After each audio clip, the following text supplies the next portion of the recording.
हाँ, तो एसी तो बंद है।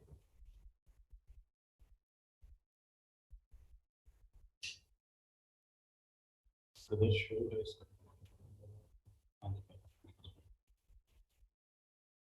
all right. Good morning, ladies and gentlemen. I do hope that my voice is audible. हम लोगों ने जो है वो कल जो मामला जहाँ पर स्टॉप किया था,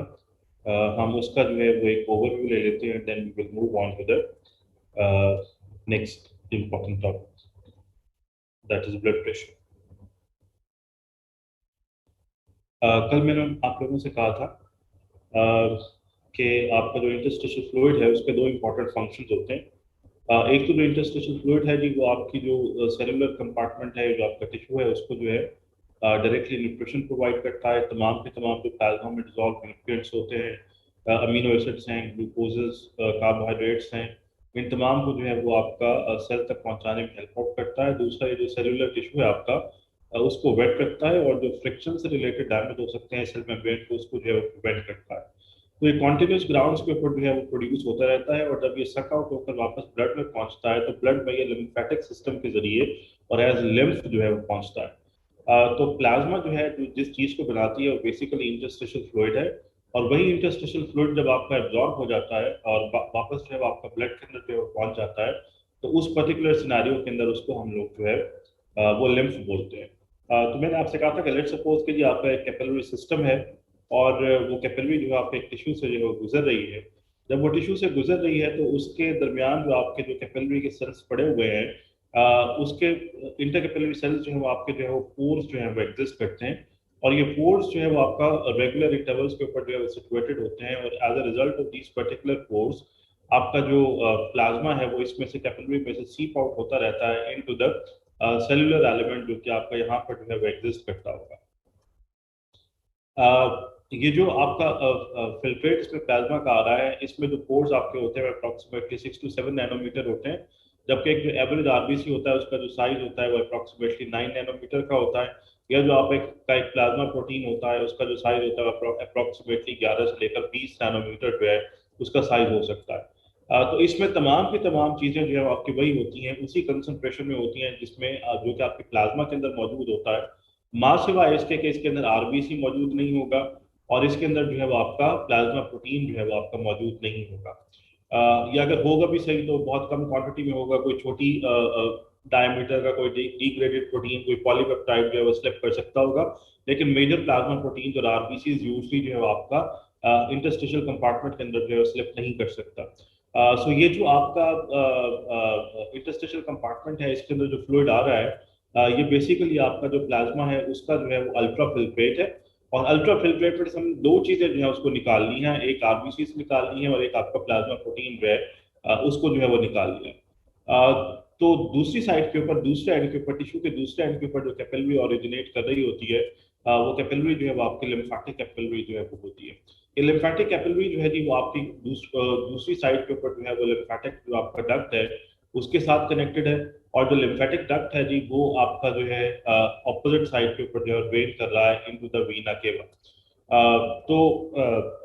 बिकॉज के जो आपका लिम्फ होता है, जब वो ड्रेन हो रहा होता है वीना केवा में, और वीना केवा का जो ब्लड है वो आपका हार्ट की तरफ जो है वो मूव कर रहा होता है, जहाँ पर प्रेशर एट्रियल कंपार्टमेंट में जो है वो जीरो होता है। तो वर्चुअली अगर हम देखें तो इस सिस्टम ने जो है, बिकॉज कि कॉन्टिन्यूसली ड्रेन हो रहा है एक जीरो सिस्टम के अंदर और सक इन हो रहा है, तो इस कॉन्टिन्यूस सक्शन की वजह से आपका जो इंटरस्टिशियल कंपार्टमेंट होता है उसके अंदर जो पानी की मौजूदगी की वजह से जो आपका प्रेशर होता है वो as compare to the rest of the environment जो है वो रिलेटिव जो है नेगेटिव होता है। रीजन इज दैट कि यहाँ से आपका फ्लूइड बन रहा है, और फ्लूइड बनने के बाद जो है वो जैसे ही इसने इस पर्टिकुलर एलिमेंट, सेलुलर एलिमेंट को बेच करने के बाद जो है वो वापस लिम्फेटिक कैपिलरी के अंदर जो है वो ट्रेवल किया। तो लिम्फेटिक कैपिलरी सिस्टम जो है, बिकॉज की कॉन्टिन्यूअस मूवमेंट ऑफ ब्लड की वजह से जो है वो सक इन हो रहा है, तो इस सक्शन प्रेशर की वजह से आपका जो इंटरस्टिशियल कंपार्टमेंट होता है उसमें जो आपका हाइड्रोस्टैटिक प्रेशर पड़ा होता है, यानी कि वो प्रेशर जो कि पानी की मौजूदगी की वजह से होता है, वो रिलेटिवली जो है नेगेटिव होता है। तो यहाँ से क्वांटिटी बन रहा है, और यहाँ से जो है वो क्वांटिटी जो है वो सक आउट हो रहा है। तो virtually there is no fluid over here, यानी कि जितना बन गया उतना ही जो है सक इन हो गया, पीछे से दोबारा उतना आपका बन गया, आपका दोबारा उतना ही सक इन हो गया। तो it continues again and again and again, and as a result of this continuous suction the pressure over here जो है वो आपका जो है वो रिलेटिवली नेगेटिव रहता है, स्लाइटली नेगेटिव होता है। और ये जो आपका फॉर्मेशन और सक्शन है, बिकॉज के ऑलमोस्ट बराबर बराबर चल रहे होते हैं, दैट इज वाई आपका जो वर्चुअली है there is no fluid existing at the tissue level. अगर जो है फ्लूइड इकट्ठा होना शुरू हो जाए आपका टिश्यू लेवल के ऊपर, तो आम जुबान के अंदर हम उसको स्वेलिंग बोलते हैं या सोजन कहा जाता है, और मेडिसिन की जुबान के अंदर जो है वो हम लोग उसको जो है वो एडिमा जो है वो बोलते हैं। तो हम लोगों के लिए इम्पोर्टेंट होता है जानना कि कौन कौन सी जो फोर्सेज आपकी हैं वो आपकी जो इंटरस्टिशियल आपका फ्लूइड है उसको जो है वो बनाने के अंदर जो है वो हेल्प आउट करेगी। तो जो प्रेशर जो कि आपका इंटरस्टिशियल कंपार्टमेंट का जो फ्लूइड है उसको बनाने के अंदर हेल्प आउट कर रहा होता है, उसमें दो फोर्सेस जो है वो आपकी एग्जिस्ट कर रही होती है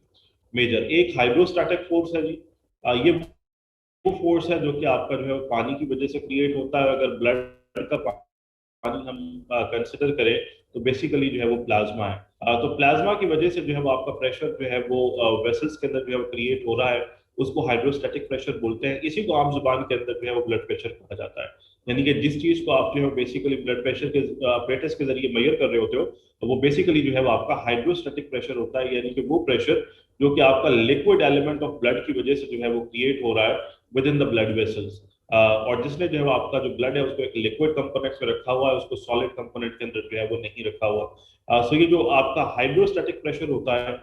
एक तो ये फोर्स इंश्योर करती है कि आपका जो है वो इंटरस्टिशियल खुल रहा है और किस मिकदार के अंदर इसने ड्रेन होना है। और दूसरा जो है जी वो आपका ऑनकोटिक प्रेशर। ये ऑनकोटिक प्रेशर कल मैंने आप लोगों से कहा था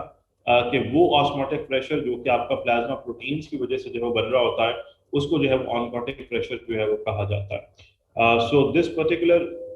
प्रेशर, एक एक हमारे पास हाइड्रोस्टैटिक प्रेशर जो है वो इंश्योर कर रहा होता है और एक ऑनकोटिक प्रेशर कर रहा होता है। इसी ऑनकोटिक प्रेशर को जी हम लोग जो है वो osmotic pressure of plasma protein भी कहते हैं। इसी ऑनकोटिक प्रेशर को हम लोग जो है वो प्लाज्मा कलाइड ऑस्मोटिक प्रेशर भी कहते हैं। कलाइड जो है वो बेसिकली वो कंपोनेंट्स होते हैं जो कि आपके वाटर के अंदर डिजोल्व हो सकते हैं, और जो वाटर है उसको जो है वो मर्की अपीयरेंस जो है वो देते हैं। यानी कि नॉन ट्रांसपेरेंट जो है वो या ओपेक टाइप की जो आपकी अपीयरेंस होती है उसको जो है प्रोवाइड करते हैं। तो वो केमिकल्स या वो सब्सटेंसेस जो कि आपके पानी में डिजोल्व हो जाए बेसिकली वो कलाइड्स कहलाते हैं। तो उनकी वजह से जो आपका जो है वो प्रेशर जो है वो डेवलप हो रहा होता है, उसको प्लाज्मा कलाइड ऑस्मोटिक प्रेशर भी कहते हैं, उसको ऑस्मोटिक प्रेशर भी कहते हैं, और उसको जो है वो आप ऑस्मोटिक प्रेशर प्लाज्मा प्रोटीन्स भी कहा जाता है।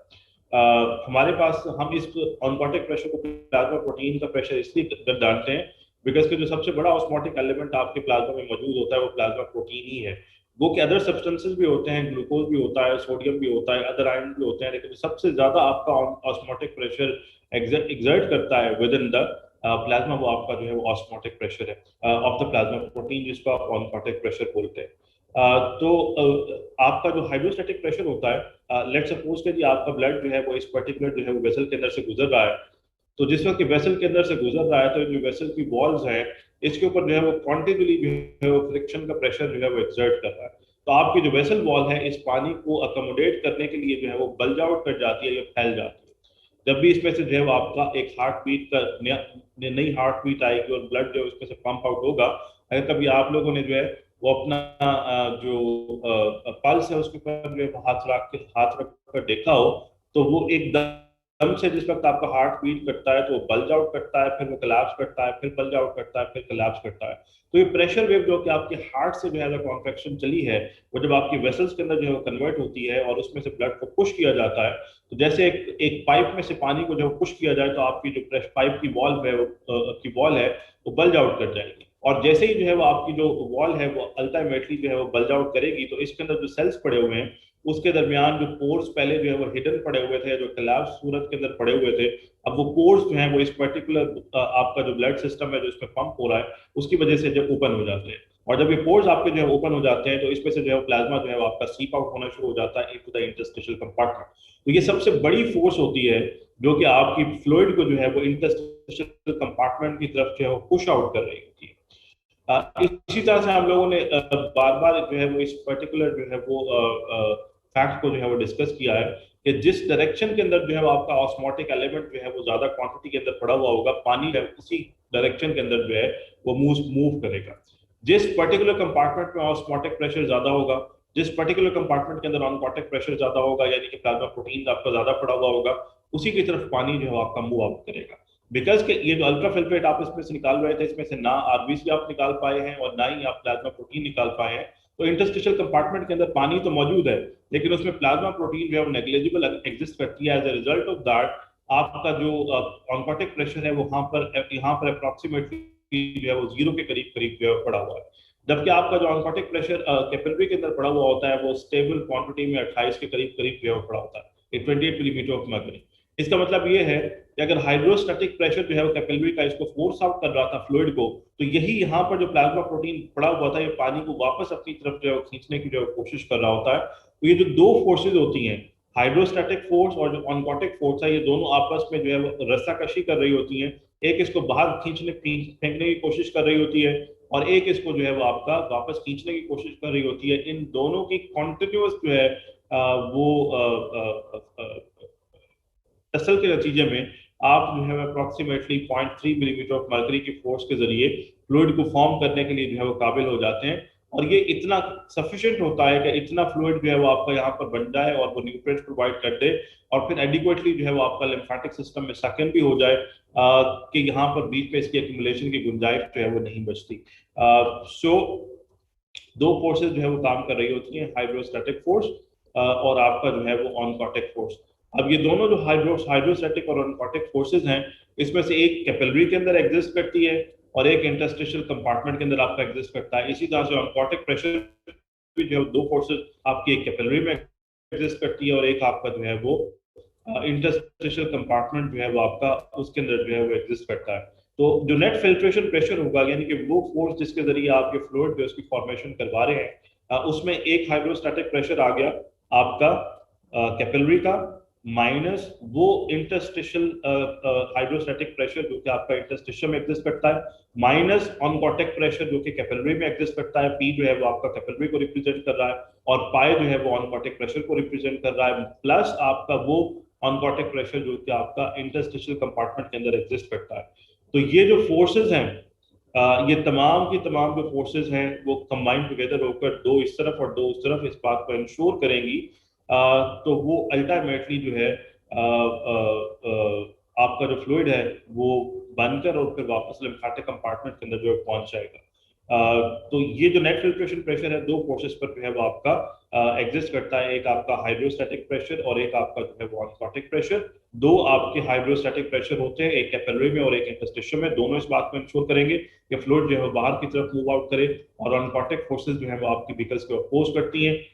इंटरस्टिशियल कंपार्टमेंट में नेग्लिजिबल फोर्स पड़ी हुई होती है, तो बेसिकली ये कैपिलरी की फोर्स होती है जो पानी को वापस जो है वो खींच रही होती है। तो we have got hydrostatic pressure of capillary minus hydrostatic pressure of interstitial fluid minus oncotic pressure of capillary plus oncotic pressure of the interstitial compartment। जो फॉर्मूला है जो इस बात को इंश्योर करता है कि जो आपका जो फ्लूइड है वो अल्टीमेटली जो है लिम्फ जो है वो बनता चला जाए। अब ये इसने फोर्सेस जो है यहाँ पर बयान की हुई है। ये जो फोर्सेस है उसमें से कुछ फोर्सेस इसने जो है वो आर्टीरियल एंड के ऊपर दिखाई हैं, और जो कुछ फोर्सेस हैं वो इसने जो है वो दिखाई हैं आपको वेन्युलर एंड के ऊपर, और फिर ये आपकी मीन फोर्सेस हैं। अगर आप आर्टीरियल एंड के ऊपर जो है वो देखें तो आपका जो हाइड्रोस्टैटिक प्रेशर होता है वो 30 के करीब होता है। इंटरस्टिशियल से मैंने आपसे कहा कि कॉन्टिन्यूस ग्राउंड के ऊपर बिकॉज के फ्लूइड जो है सकिन हो रहा है, तो जो इंटरस्टिशियल कंपार्टमेंट होता है उसका जो हाइड्रोस्टैटिक प्रेशर होता है वो नेगेटिव के अंदर एग्जिस्ट करता है। तो ये जो आपका जाहिर है अगर यहाँ पर आपका जो है वो पॉजिटिव प्रेशर हाइड्रोस्टैटिक कैपिलरी के इस एंड के ऊपर जो है वो एग्जिस्ट करता है, यहाँ पर जो है पॉजिटिव आपका 30 एग्जिस्ट करता है, फ्लूइड है उसको यहाँ पर भेज रहे हो। जबकि ये जो आपका कैपिलरी एंड है बिकॉज के इसमें से कॉन्टिन्यूस सक्शन हो रही है, तो यहाँ पर -3 का प्रेशर एग्जिस्ट करता है। बिकॉज के यहाँ पर हाइड्रोस्टैटिक माइनस है और यहाँ पर पॉजिटिव है, तो ये पॉजिटिव अपनी पॉजिटिविटी की वजह से भी इसको इस तरफ फेंक रहा है, और ये जो नेगेटिव प्रेशर आपने यहाँ पर लिम्फेटिक एंड के ऊपर जो है वो क्रिएट किया हुआ है, वो नेगेटिव प्रेशर भी बिकॉज के ये नेगेटिव है तो ये पानी को अपनी तरफ खींचने की कैपेसिटी रखता है। यही प्रेशर अगर पॉजिटिव होता तो फिर वो अल्टीमेटली इस पर्टिकुलर जो फोर्स थी उसको अपोज करना शुरू कर देता। लेकिन बिकॉज के ये हाइड्रोस्टैटिक प्रेशर नेगेटिव पड़ा हुआ है और ये पॉजिटिव है, तो ये दोनों पॉजिटिव और नेगेटिव फोर्सेस मिलकर आपका जो फ्लूइड है उसकी कैपिलरी से बाहर जो सीपेज हो रही है उसको फेवर कर रहे हैं। तो 30 की फोर्स आपकी ये फेवर कर रही है यहाँ पर बिकॉज के -3 एग्जिस्ट करता है, ये भी आपकी फ्लूइड की फॉर्मेशन को जो है फेवर कर रही है। और इंटरस्टिशियम के अंदर आपका जो कोलाइड ऑस्मोटिक प्रेशर पड़ा हुआ होता है वो भी स्टेबल क्वांटिटी में पड़ा हुआ होता है, that is 8 millimetre of mercury. तो ये जो 8 मिलीमीटर ऑफ मरकरी की आपकी जो फोर्स थी, ये भी अपनी तरफ जो है वो खींचने की कोशिश कर रही है पानी को। अब हमने भी कहा कि जिस तरफ आपका जो है वो कोलाइड पड़ा हुआ होगा पानी, उसी तरफ जो है वो मूव करता है। तो यहाँ पर जो कोलाइड ऑस्मोटिक फोर्स होती है वो 8 के करीब होती है। तो 30 + 3 + 8 अप्रोक्सीमेटली आर्टीरियल एंड के ऊपर 41 मिलीमीटर ऑफ मरकरी की फोर्स लग रही होती है, जिसके जरिए जो है वो आप जो फ्लूइड है उसको जो है वो आपकी जो कैपिलरी है उससे जो है वो बाहर की तरफ जो है वो पुश आउट कर रहे हैं 41 मिलीमीटर ऑफ मरकरी की पॉजिटिव फोर्स, जो कि आपके आर्टीरियल एंड के ऊपर जो है वो लग रही है। जबकि आपका जो कैपिलरी एंड है इसके अंदर जो आपका ऑनकोटिक प्रेशर पड़ा हुआ होता है वो 28 मिलीमीटर ऑफ मरकरी की फोर्स जो है वो लग रही होती है। तो 41 मिलीमीटर ऑफ मरकरी की फोर्स से आप जो है फ्लूइड को बाहर की तरफ पुश कर रहे हैं, और जो आप इसको वापस अपनी तरफ खींच रहे हैं, बिकॉज कि यहाँ पर जो आपका कोलाइड ऑस्मोटिक प्रेशर है वो रिलेटिवली कम है, 8 के करीब पड़ा हुआ है, तो ये इसको अपनी तरफ नहीं खींच सकेगा। ये बिकॉज कि इससे ज्यादा है तो ये पानी को अपनी तरफ जो है वो खींच लेगा। 28 की फोर्स से जो है वो आप अल्टीमेटली जो है वो इसकी जो एब्जॉर्प्शन है उसको जो है वो फेवर कर रहे हैं, या इसकी जो फॉर्मेशन है उसको अपोज कर रहे हैं। तो 41 - 28 अप्रोक्सीमेटली 13 मिलीमीटर ऑफ मरकरी की फोर्स आर्टीरियल एंड के ऊपर जो है वो आप फ्लूइड की फॉर्मेशन जो है उसको जो है फेवर कर रहे होते हैं। इसी तरह से अगर हम वेन्यूलर एंड के ऊपर पहुंचे तो बिकॉज के इसमें से पानी निकल चुका होता है, आपका जो यहाँ से कैपिलरी आ रहा था उसमें से पानी निकल चुका होता है, वापस आपके इंटरस्टिशियम की तरफ सीप कर चुका होता है। तो बिकॉज के पानी निकल चुका है तो हाइड्रोस्टैटिक फोर्स जो है वो डिक्रीज वॉल्यूम की वजह से जो है आपकी कम हो जाती है। तो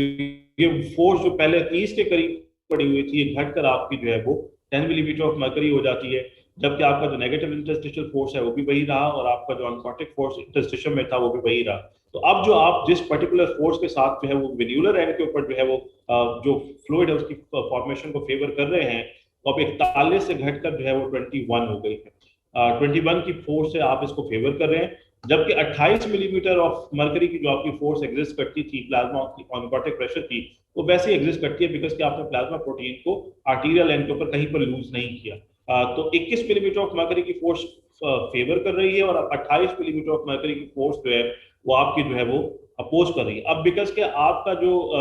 ऑनकॉटिक फोर्स है वो बढ़ गई है, और ऑनकॉटिक फोर्स फ्लूइड को अपनी तरफ खींचती है, तो अब यहाँ पर बेसिकली 7 मिलीमीटर ऑफ मरकरी की फोर्स से आप जो फ्लूइड की फॉर्मेशन है उसको अपोज कर रहे हैं, या फिर आप 7 मिलीमीटर ऑफ मरकरी की फोर्स से जो फ्लूइड की एब्जॉर्प्शन है उसको जो है वो फेवर कर रहे हैं। तो यहाँ पर 13 मिलीमीटर ऑफ मरकरी की फोर्स से फ्लूइड बाहर की तरफ पुश किया जा रहा था, जबकि यहाँ पर 7 मिलीमीटर ऑफ मरकरी की फोर्स से वेन्यूलर एंड के ऊपर पहुंचते पहुंचते फ्लूइड जो है उसको जो है वापस अंदर की तरफ जो है वो खींचा जा रहा है, और जो बाकी कोई फ्लूइड बच गया होगा तो वो अल्टीमेटली आपके लिम्फेटिक कंपार्टमेंट के अंदर जो है एंटर अप होकर सक इन हो जाएगा। अगर हम इसकी मीन जो है वो फोर्सेस को जो है वो डिसाइफर करने की कोशिश करें, तो हमारे पास जो मीन कैपिलरी फोर्स होती है हाइड्रोस्टैटिक वो 17.3 मिलीमीटर ऑफ मरकरी होती है। -3 का प्रेशर इंटरस्टिशियम में आपका हाइड्रोस्टैटिक एग्जिस्ट करता है, 8 मिलीमीटर ऑफ मरकरी का कोलाइड ऑस्मोटिक प्रेशर एग्जिस्ट करता है, तो टोटल 28.3 मिलीमीटर ऑफ मरकरी की आपकी फोर्स होती है, जो कि आपके फ्लूइड की फॉर्मेशन को आउटसाइड जो है वो फेवर कर रही होती है। जबकि आपका जो प्लाज्मा है उसके अंदर जो फोर्स कॉन्टिन्यूस एग्जिस्ट कर रही है सबसे बड़ी, जिसने फ्लूइड की फॉर्मेशन को निगेट करना है, वो आपका प्लाज्मा ऑनकोटिक प्रेशर है। तो 28.3 की फोर्स से फेवर हो रहा है, और 28 की फोर्स से अपोज हो रहा है। तो जो नेट फोर्स आपकी यहाँ पर लग रही होती है वो अप्रोक्सीमेटली तमाम एंड्स के ऊपर 0.3 मिलीमीटर ऑफ मरकरी की फोर्स होती है, जिससे आप फ्लूइड की फॉर्मेशन को फेवर कर रहे हैं। तो ये जो स्लाइड फोर्स आपने जो रखी हुई है, इसके जरिए आपने जो फ्लूइड को यहाँ पर इंटरस्टिशियल कंपार्टमेंट में निकाल लिया है, ये जैसे ही बनता है और जैसे ही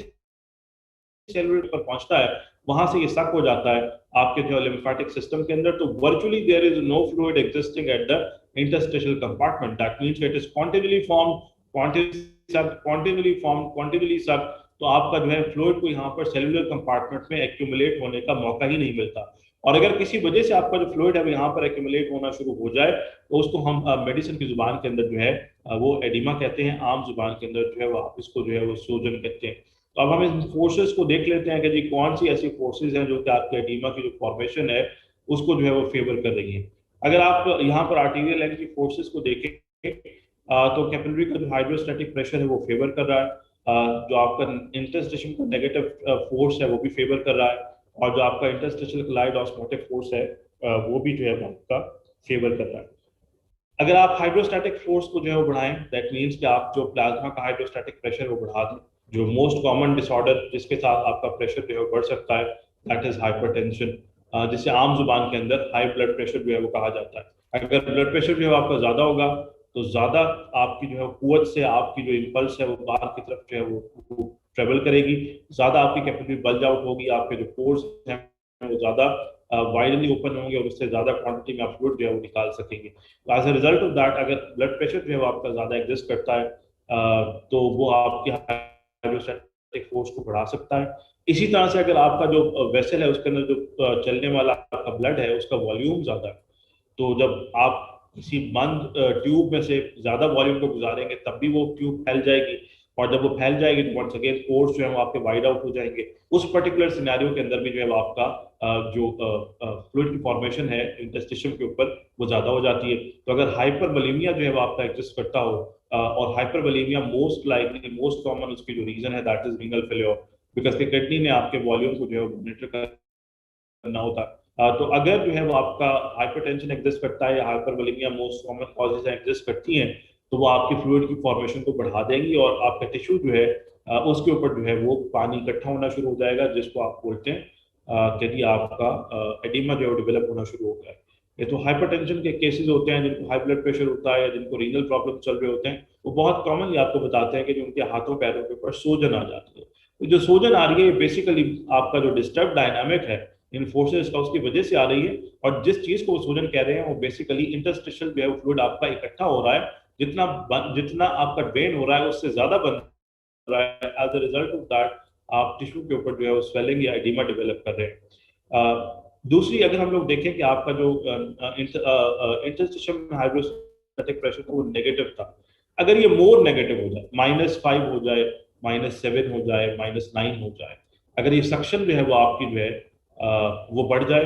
तो जाहिर सी बात है कि इसकी ड्रेनेज जो है वो बढ़ जाएगी और आपका टिश्यू खुश्क होना शुरू हो जाएगा। लेकिन अगर किसी वजह से ये सक्शन जो है वो आपकी ना हो रही हो, -2 हो जाए, -1 हो जाए, 0 हो जाए, +2 हो जाए, +3 हो जाए, उस पर्टिकुलर सिनारियो के अंदर जहां पर आपका जो प्रेशर ये वाला एग्जिस्ट करता था ये नेगेटिव से 0 या फिर पॉजिटिव डायरेक्शन में पुश हो जाए, उस पर्टिकुलर सिनारियो के अंदर भी बिकॉज के सक्शन अब पॉसिबल नहीं हो रही, तो आपका जो ये फ्लूइड है यहाँ पर एक्यूमुलेट होना जो है वो शुरू हो जाएगा। तो कौन सी कंडीशन ऐसी हो सकती है जिसके अंदर जो है आपकी सक्शन पॉसिबल नहीं होती? आपका लिम्फेटिक डक्ट जो है वो अगर प्रॉपर तरीके से जो है वो आपके वीना केवा के अंदर जो है वो ड्रेन आउट नहीं कर पा रहा है, इसके अंदर कहीं पर कोई ऑब्स्ट्रक्शन जो है वो डेवलप हो गई है, तो उन पर्टिकुलर सिनारियो के अंदर जो है वो आपका जो स्वेलिंग्स हैं या जिसको एडिमा बोलते हैं वो डेवलप होती है। आपका जो लिम्फेटिक कंपार्टमेंट है जब वो चेस्ट में से गुजर रहा होता है तो वो आपके लंग और जो खवातीन है उनके अंदर जो ब्रेस्ट के टिश्यू है उसमें से जो है वो गुजर रहा होता है। तो अगर लंग का कोई ट्यूमर एग्जिस्ट करता है या ब्रेस्ट का कोई ट्यूमर एग्जिस्ट करता है या चेस्ट वॉल में कोई और ऐसा ट्यूमर पड़ा हुआ है जिसने आपके लिम्फेटिक डक्ट को जो है वो ऑब्स्ट्रक्ट कर दिया है या पार्शली ऑब्स्ट्रक्ट कर दिया है, तो बिकॉज कि आप इसमें से पानी निकल के वापस आपका जो है वो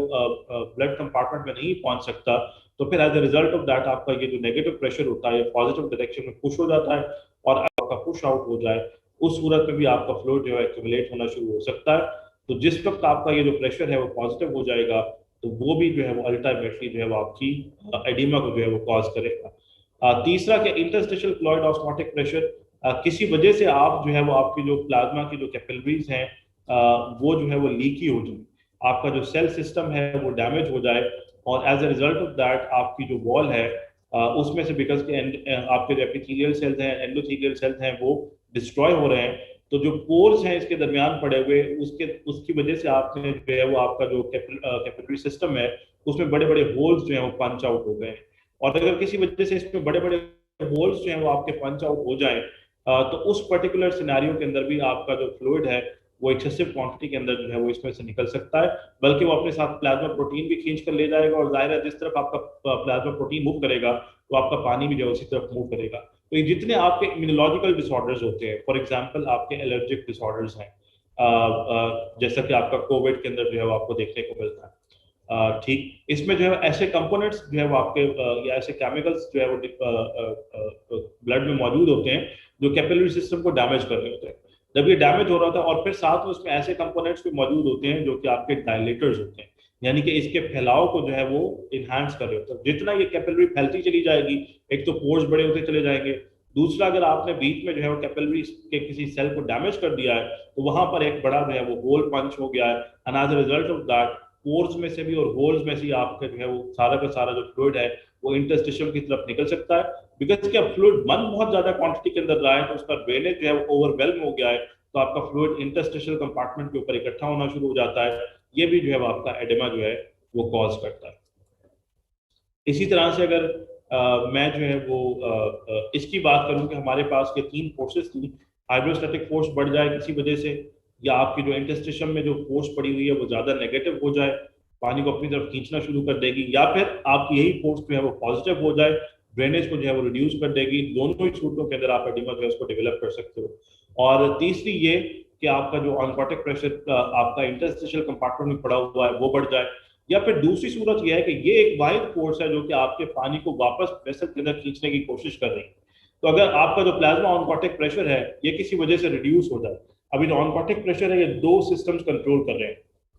लिवर आपकी प्लाज्मा प्रोटीन को बना रहा है और जो किडनी है वो आपकी प्लाज्मा प्रोटीन को फिल्टर आउट नहीं होने दे रहा। तो अगर लिवर फेल्योर हो तो प्लाज्मा प्रोटीन बनना बंद हो जाएगी, ये प्रेशर ड्रॉप कर जाएगा। As a result of that ये जो खींच रही थी फोर्स वो कम हो जाएगी और पानी बाहर चला जाएगा। या जो किडनी है अगर रीनल फेल्योर हो तो वो किडनी के अंदर से आपका प्रोटीन जो है फिल्टर आउट होकर बाहर की तरफ जा रहा है, once again plasma protein drop कर जाएगा। जब ये फोर्स आपको वापस अंदर की तरफ नहीं खींच सकेगी पानी को, तो पानी बाहर जाना शुरू हो जाएगा। As a result of that, interstitial compartment will have too much of the fluid, जिसको आप आम जुबान के अंदर बोलते हैं कि जी आपने जो है वो एडिमा जो है उसको जो है वो डेवलप कर लिया है। सो दीज पर्टिकुलर एबनॉर्मेलिटीज जो है आपके एडिमा जो है उसको जो है वो कॉज कर सकती हैं। हाइड्रोस्टैटिक फोर्स का बढ़ जाना कैपिलरी में, हाइड्रोस्टैटिक फोर्स का इंटरस्टिशियल कंपार्टमेंट के अंदर जो है वो बढ़ जाना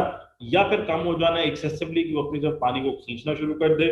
या फिर इंटरस्टिशियल कंपार्टमेंट के अंदर जो है आपकी ऑनकोटिक फोर्स का बढ़ जाना, या फिर वैस्कुलर कंपार्टमेंट के अंदर जो है आपका ऑनकोटिक फोर्स का कम हो जाना। तो ये तमाम की तमाम चीजें वो फोर्सेस जो कि आपकी जो है वो फेवर करती हैं आपकी फ्लूइड की फॉर्मेशन को, अगर वो बढ़ रही हो तो भी एडिमा डेवलप होगा, या वो फोर्स जो कि आपकी फ्लूइड की फॉर्मेशन को मेजरली अपोज करती है अगर वो जो है वो कम हो जाए तो भी आपका जो है एडिमा डेवलप होगा। तो दीज आर द बेसिक जो आपकी जो है वो जो जो डिसऑर्डर्स हैं जिसके साथ आपका जो है वो एडिमा डेवलप होता है। अच्छा, अगर एडिमा जो है वो आपका किसी क्लोज कैविटी के अंदर जो है वो डेवलप हो रहा है, फॉर एग्जांपल जो है वो आपका प्लूरा के अंदर डेवलप हो रहा है, वो आपकी जो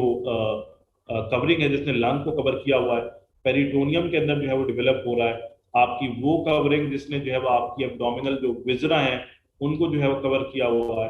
पेरिकार्डियम के अंदर जो है वो आपका डेवलप हो रहा है, वो आपकी कवरिंग जिसने जो है वो आपका हार्ट को जो है वो कवर किया हुआ है, या फिर आपका मेनिंजीज के अंदर जो है वो डेवलप हो रहा है, यानी कि वो कवरिंग जिसने आपकी जो ब्रेन है उसको कवर किया हुआ है। ये तमाम क्लोज कैविटीज हैं।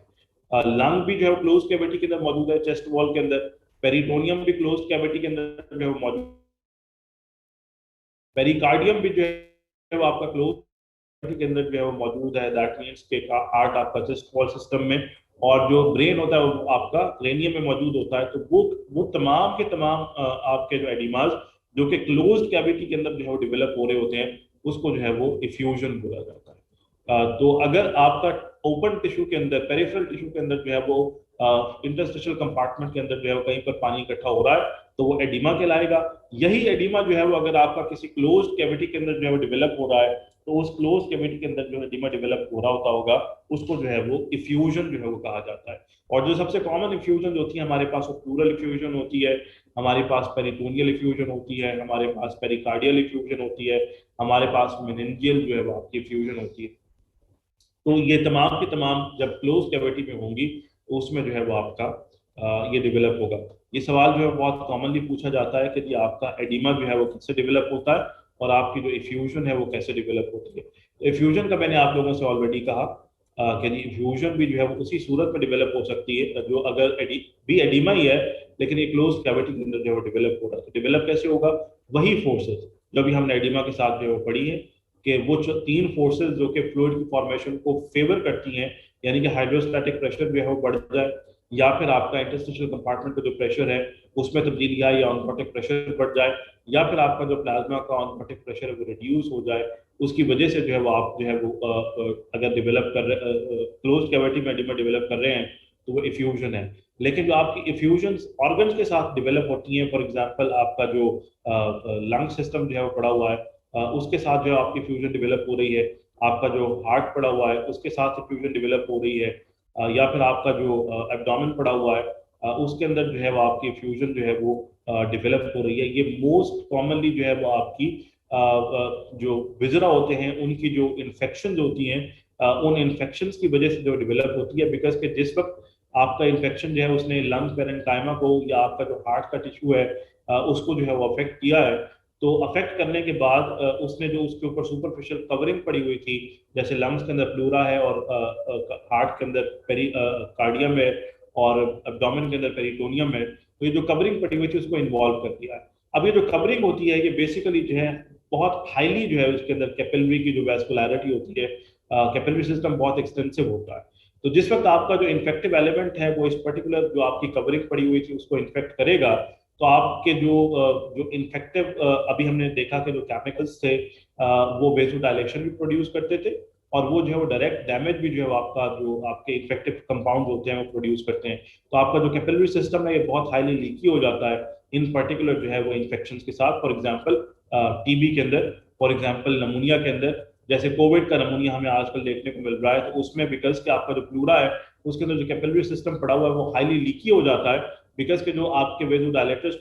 रिलीज हो रहे हैं लोकली, और जो आपका इन्फेक्टिव एलिमेंट है वो अपने जो डिस्ट्रक्टिव केमिकल्स है उसको जो है वो रिलीज कर रहा है। तो कैपिलरी सिस्टम इन पर्टिकुलर आपके जो ऑर्गन होते हैं उसके अंदर जो है वो बहुत लीकी हो जाता है। As a result of that जब ये लीकी हो जाएगा तो आपका फ्लूइड भी एक्सेसिव क्वांटिटी में बाहर मूव करेगा, और बिकॉज के पोर्स बड़े हो गए हैं और आपने जो वॉल है उसके अंदर जो होल्स है उसको पंच कर दिया है, तो आपका प्लाज्मा प्रोटीन भी और आपका जो आरबीसी भी है वो आपके इसके अंदर जो है वो मूव आउट कर रहा होता है। As a result of that आपकी जो केविटी यहाँ पर बाहर पड़ी हुई होती है, ये बाहर जो केविटी है वो पानी से फिल होती चली जाती है, और ये जो जो पानी से फिल हो रही है, चाहे वो आपके लंग के बाहर की केविटी पूरा फिल हो रही हो या हार्ट के बाहर की केविटी जो आपकी पड़ी हुई है दैट इज पेरिकार्डियम वो फिल आउट हो रही हो, या पेरिटोनियम जो है फिल आउट हो रही हो, इसको जो है वो आप लोग इफ्यूजन बोलते हैं। और इफ्यूजन जो है वो मोस्ट कॉमनली जो है वो आपकी इन्फेक्टिव रीजन की वजह से होता है, और इन्फेक्शन भी उस पर्टिकुलर एरिया का या उस ऑर्गन का जिसको इस पर्टिकुलर कवरिंग ने जो है वो कवर किया हुआ है। फॉर एग्जांपल लंग्स के अंदर प्लूरा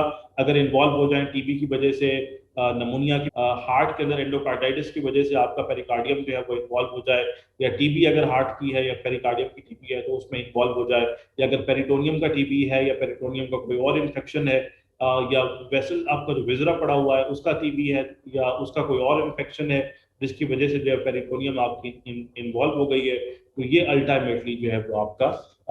एडिमा जो है उसको कॉज करेगा, बिकॉज के पानी आपका जो है वो बाहर निकलना लीक आउट होना शुरू हो जाएगा, और इस पर्टिकुलर फॉर्म ऑफ एडिमा को जो है वो हम इफ्यूजन बोलते हैं, बिकॉज के ये क्लोज कैविटी के अंदर जो है डेवलप हो रहा है। तो ये डिफरेंस आपका जो है वो एग्जाम के अंदर जो है वो बहुत फ्रीक्वेंटली जो है जी वो आपसे पूछा जाता है कि आपका जो इफ्यूजन है और जो एडिमा है उसके अंदर डिफरेंस क्या होता है, और इफ्यूजन और एडिमा जो है वो डेवलप कैसे होते हैं। तो यू मस्ट नो कि जी आपकी जो फिजियोलॉजी है associated with this particular thing वो क्या है। So with this, we do come to the end of this particular topic, and now we do move to the control of the blood pressure.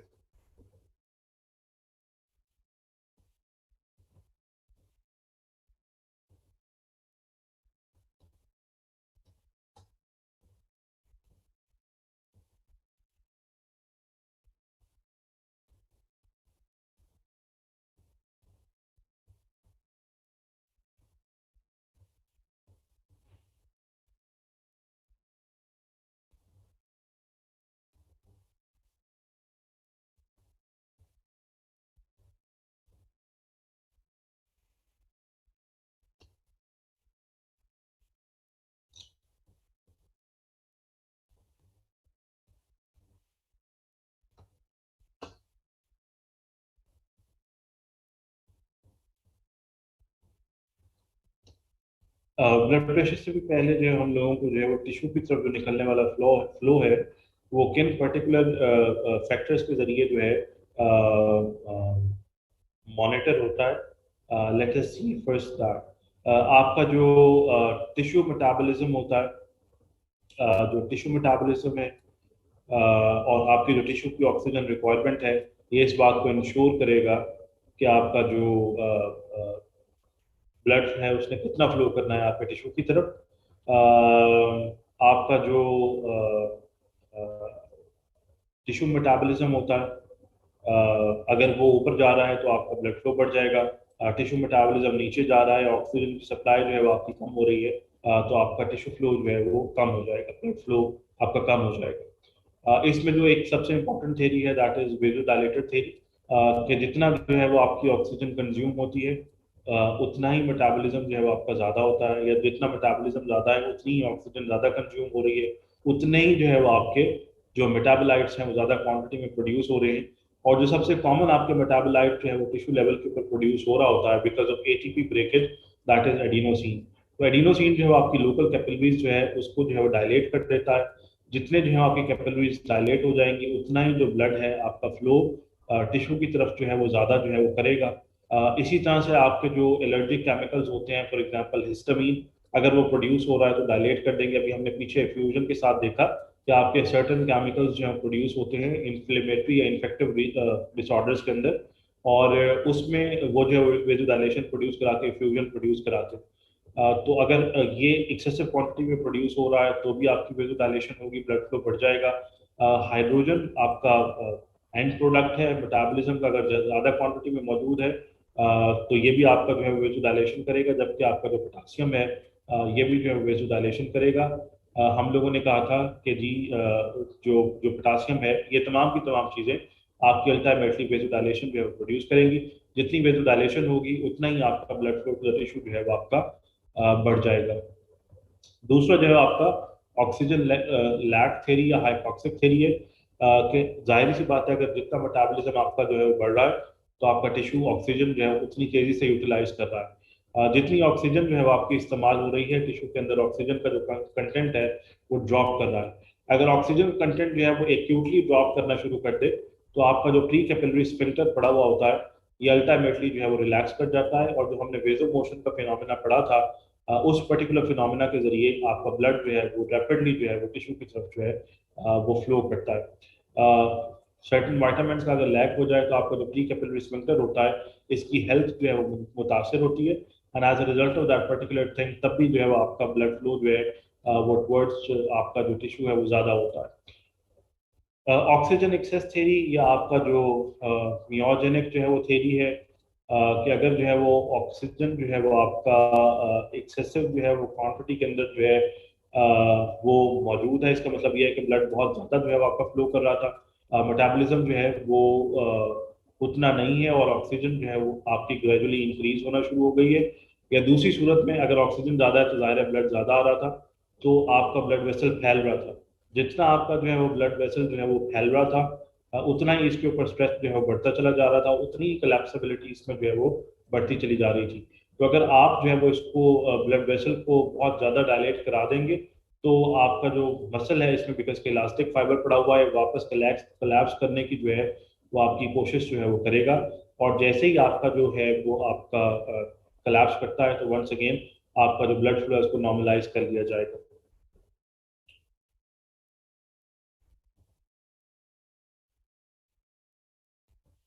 Upstream vascular control.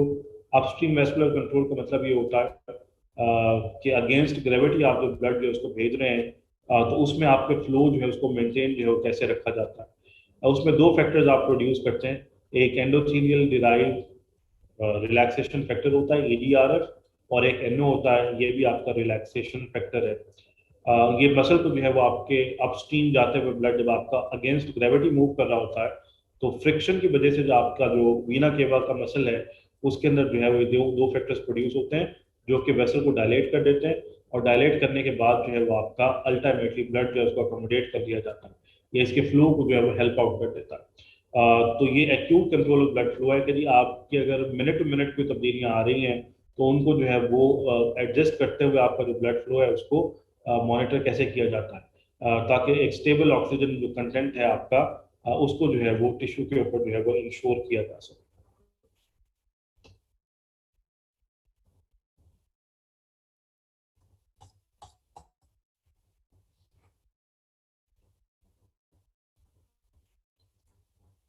अगर हम लोगों ने जो है long term basis के ऊपर जो blood flow है उसको जो है वो मॉनिटर करना है लॉन्ग टर्म बेसिस के ऊपर। अभी हमने एक्यूट देखा, यानी कि शॉर्ट टर्म जो है वो बेसिस के ऊपर आप जो है उसको कैसे जो है वो मॉनिटर कर रहे हैं। अब अगर यही मामला जो है हमने लॉन्ग टर्म बेसिस के ऊपर चलाना हो, तो ब्लड प्रेशर जो है वो सबसे कॉमन मैकेनिज्म है जो कि इस बात को इंश्योर करता है कि ब्लड फ्लो टिश्यू की तरफ कितना कैसा जाएगा। ब्लड प्रेशर ज़्यादा है, ब्लड फ्लो ज़्यादा होगा। ब्लड प्रेशर कम है तो ब्लड फ्लो जो है वो आपका कम होगा। सबसे इंपॉर्टेंट फैक्टर जो कि लॉन्ग टर्म बेस पे इंश्योर करता है, that is blood pressure. Oxygen dependent जो टिश्यू की जो रिक्वायरमेंट है वो इस बात को जो है वो इंश्योर करती है कि आपका जो ब्लड है वो कितना फ्लो करेगा। जितनी ऑक्सीजन डिमांड ज़्यादा है उतना ही ब्लड जो है वो आपका टिश्यू की तरफ ज़्यादा फ्लो करेगा। वास्कुलर एंडोथेलियल ग्रोथ फैक्टर है, एंजियोजेनिन है, स्टेरॉइड्स हैं। ये वो तमाम की तमाम चीज़ें हैं जो कि आपके as a result of various immune processes जो है वो आपकी बॉडी के अंदर जो है प्रोड्यूस हो रहे होते हैं। इनका बैलेंस जो है, आपके जो इम्यून प्रोडक्ट्स हैं उनका बैलेंस इस बात को इंश्योर करता है कि यदि आपने कॉन्स्ट्रक्टेड रखना है वेसल को या आपने डायलेट करना है। And as a result of that long term basis के ऊपर ये आपकी जो ब्लड फ्लो है उसको जो है वो मॉनिटर करते हैं। कोलेट्रल सर्कुलेशन, अगर जो है वो एक पर्टिकुलर जो आपका टिश्यू है उसमें ऑक्सीजन की डिमांड जो है वो बढ़ गई है बहुत ज़्यादा, जैसे कि एक्सरसाइजिंग मसल है, और आपने तमाम की तमाम डायलेशन लेकर भी जो है वो ऑक्सीजन की डिमांड जो है वो पूरी नहीं कर पाए, तो फिर आपकी जो ब्लड वेसल्स होती हैं टिश्यू की तरफ आने वाली, उसकी जो बंद आपकी जो वेसल्स पड़ी हुई होती हैं वो डायलेट होना शुरू हो जाती हैं या वो खुलना शुरू हो जाती हैं। या फिर आप उसी पर्टिकुलर ब्लड वेसल में से जो है वो मल्टीपल जो है वो डिवीजन और नई निकाल लेते हैं, तो आपकी नई ब्लड वेसल्स यहाँ पर बन जाती हैं। As a result of that आपकी वैस्कुलरिटी इंक्रीज करती है और फिर आप ब्लड फ्लो भी जो है उसको जो है वो इंक्रीज कराते हैं। इसी तरह से वेजो कॉन्स्ट्रिक्टर जो कि लॉन्ग टर्म बेसिस के ऊपर आपका जो है कॉन्स्ट्रिक्शन कर सकते हैं। कैटेकोलामीन्स हैं, फॉर एग्जांपल एपिनेफ्रिन, नॉरएपिनेफ्रिन है, एंजियोटेंसिन है, आपका किडनी से प्रोड्यूस होता है, वेजोप्रेसिन है, आपका एडीएच जो सिस्टम है ये आपका पिट्यूटरी से जो है प्रोड्यूस होता है, एंडोथेलिन है। जब जब आपकी जो ये वॉल है कैपिलरी की, उसके साथ फ्रिक्शन जो है वो ज़्यादा खाएगी कोई चीज़, तो एंडोथेलिन को प्रोड्यूस करेगी ताकि वो अल्टीमेटली इसको डायलेट होने से जो बताए, तो वेजो कॉन्स्ट्रिक्टर के तौर पर काम करता है। इसी तरह से जो वेजो डायलेटर्स हैं जो कि आपके इम्यून सिस्टम के अंदर जो रिएक्शंस डेवलप होते हैं, इम्यून रिएक्शंस डेवलप होते हैं, आप इम्यूनिटी के अंदर डिटेल में इसको पढ़ेंगे। वो अगर उन्होंने कोई चीज़ अभी हमने पीछे देखा था, आपका जो जिस वक्त इन्फ्लेमेशन जो है वो डेवलप हुई, मैंने आपसे कहा कि पूरा की, तो आपके जो इम्यून सिस्टम के जो प्रोडक्ट्स हैं उसमें तो सबसे इंपॉर्टेंट हैं वो कैनिन्स हैं और हिस्टामीन है। वो जब आपके कैपिलरी सेल के ऊपर काम करते हैं तो इसको खींच लेते हैं,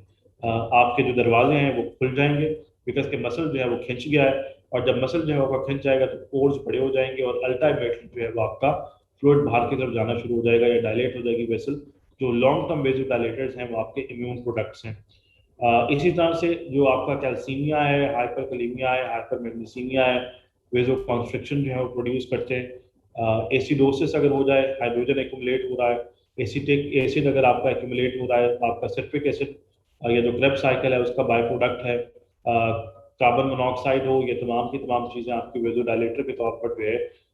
वो काम करती हैं। जबकि जो आपका कार्बन डाइऑक्साइड है ये आपका सिम्पथेटिक सिस्टम को जो है स्टिमुलेट करता है और सिम्पथेटिक सिस्टम वेजो कॉन्स्ट्रिक्शन जो है वो प्रोड्यूस करता है। तो ये सवाल पूरा का पूरा जो है वो पूरे 5 नंबर का आपके प्रॉफ के अंदर आ जाता है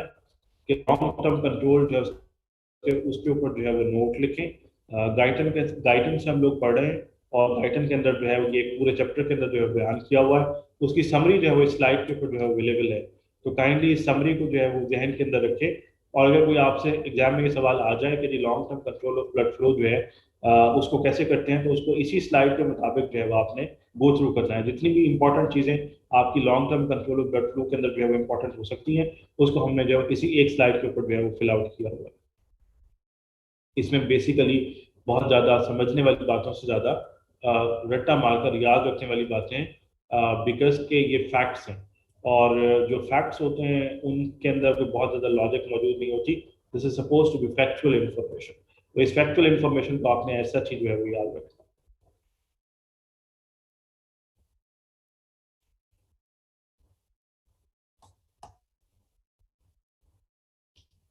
आर्टीरियल प्रेशर कंट्रोल जो है वो कैसे होता है? आर्टीरियल प्रेशर बेसिकली जो है जी वो आपका ब्लड प्रेशर है। तो जो आर्टीरियल प्रेशर है जी उसको आपने कंट्रोल जो है वो किस तरीके से करना है, इसको आज हम स्टार्ट कर लेते हैं और कल हम इसको जो है वो डिटेल में गो जो है वो करेंगे। आपका जो आर्टीरियल और जो वेन्युलर सिस्टम है जी, आपकी जो है वो नर्वस टिश्यू से जो इनर्वेटेड होती है, और जो टिश्यू इसको इनर्वेट कर रहा होता है वो बेसिकली आपका सिम्पथेटिक और पैरासिम्पथेटिक सिस्टम होता है। यानी कि आपका जो ऑटोनॉमिक नर्वस सिस्टम है वो आपकी इनर्वेशन दे रहा है आर्टरीज और वेन्स की, और आपका जो ब्लड प्रेशर का के जरिए जो है वो, अगर हम न्यूरोलॉजिकल कंट्रोल की बात करें तो ऑटोनॉमिक नर्वस सिस्टम के जरिए जो है उसको कंट्रोल किया जाता है। वेजोमोटर सेंटर वो सेंटर होता है जो बेसिकली आपके ऑटोनॉमिक नर्वस सिस्टम की जो रिफ्लेक्सेस होती हैं, जो एक्टिविटी होता है, उसको कंट्रोल कर रहा होता है। हमारे पास एक ब्रेन होता है अवेलेबल, एक हमारे पास जो है वो स्पाइनल कॉर्ड मौजूद होती है, और इन दोनों को कनेक्ट करने के लिए हमारे पास एक बीच में जो है वो सिस्टम पड़ा हुआ होता है जिसको ब्रेन स्टेम कहा जाता है। ये जो ब्रेन स्टेम है जी, इसके तीन पर्टिकुलर पोर्शंस हैं। जो लोअर मोस्ट है उसको मिडल्ला कहते हैं, और जो उससे ऊपर वाला है उसको पॉन्स कहा जाता है, और जो उससे ऊपर वाला है उसको मिड ब्रेन कहा जाता है। तो आपका जो पॉन्स और मिडल्ला है ये बेसिकली जो है वो डिफरेंट ऑटोनॉमिक सिस्टम्स के लिए, आपकी हार्ट रेट के लिए, हार्ट बीट के लिए, आपके रेस्पिरेटरी रेट के लिए, आपके जीआईटी के रेट के लिए, आपकी वेस्कुलर टोन के लिए, इसमें वेरियस न्यूक्लियाई पड़े हुए होते हैं जिससे आपकी ऑटोनॉमिक नर्व्स निकल के तमाम बॉडी की जो वेसल्स होती हैं उसको जो है वो इनर्वेट कर रही होती है। तो हमारे पास जो वेजोमोटर सेंटर है बेसिकली आपका जो है मिडल्ला के लेवल के ऊपर जो है वो मौजूद है। इसमें एक वेजो कॉन्स्ट्रक्टर एरिया है जो एंटीरियर लैटरल अपर में, वंस अगेन फैक्चुअल इंफॉर्मेशन, आपकी एंटीरियर लैटरल अपर मेडल्ला के ऊपर मौजूद होता है। वेजो डायलेटर एरिया है, ये लोअर मेडल्ला पर मौजूद है, और फिर हमारे पास एक न्यूक्लियस होता है, ये न्यूक्लियस ऑफ ट्रैक्टस सॉलिटारिस जो है वो कहलाता है। ये सेंस करता है कि आपकी बॉडी के अंदर कॉन्स्ट्रक्शन की जरूरत है या आपकी बॉडी के अंदर डायलेशन की जरूरत है, तो ये पोस्टीरियर मेडल्ला के अंदर जो है वो लोकेटेड होता है। So we have got this particular thing, sympathetic vasoconstrictor area, vasomotor area, जो कि आपकी जो टोन है वस्कुलर उसको जो है वो कंट्रोल करते हैं, और आपका जो हार्ट है उसके कुछ पोर्शंस को जो है वो अफेक्ट करके आपका जो हार्ट रेट है उसको भी जो है वो इंक्रीज किया जाता है। यानी कि सिम्पथेटिक आपका जो सिस्टम होता है वेजो कॉन्स्ट्रिक्टर एरिया के ऊपर डिपेंड होता है, वेजो कॉन्स्ट्रिक्शन के साथ साथ आपके हार्ट रेट को बढ़ाने का काम भी जो है वो करता है। तो जो सिम्पथेटिक स्टिमुलेशन है वो डायरेक्टली भी आती है, और वो आपके एड्रिनल मेडुला से, कैटेकोलामीन से, फॉर एग्जांपल आपका जो एपिनेफ्रिन है, नॉर एपिनेफ्रिन है, उसके जरिए भी आप इसको जो है वो अचीव करते हैं। जबकि आपका जो पैरासिम्पथेटिक सिस्टम है ये डायलेटर जो है सिस्टम होता है, और बेसिकली आपका जो हाइपोथैलेमिक सिस्टम है उससे जो है कंट्रोल हो रहा होता है।